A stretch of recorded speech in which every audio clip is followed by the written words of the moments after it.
15 over Moon Valley right now, where power poles came down like dominoes there. Thousands of people spending hours in the dark near 7th Street and Coral Gables. That's where we find Nohelani Graff live. And Nohe, APS still working on a fix, right?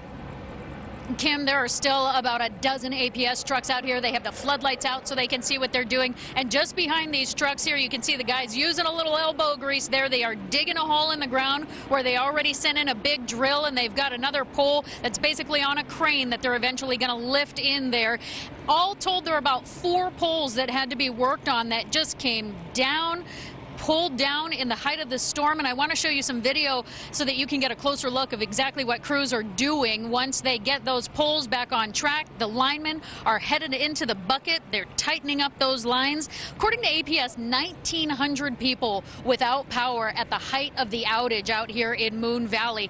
Neighbors we talked to, though, really couldn't believe it when this happened, because they say the wind just didn't even seem to be a factor at the time. But the video, the damage speaks for itself. The middle one fell, and then I saw this and that kind of fall over.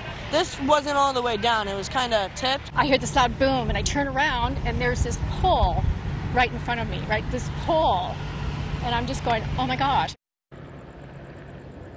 And here's some more video to give you some perspective in the daylight of what this looked like so that you can see the progress that's really been made. At one point, those poles were jetting out into the street. It was a tangled mess of wires. At this time, the only ones who do not have power restored is that condo complex right behind where the work is happening. So that's major progress. No estimation, though, for when the lights will be turned back on for them. And also, you guys, I want to point out what neighbors say is so fascinating to them. July 27th last year, almost exactly 1 year ago, poles came down on this very line, but it was like every other one that didn't come down today came down last year. No way. All right. Well, we'll be watching that next year as well. Thanks, Nohe. The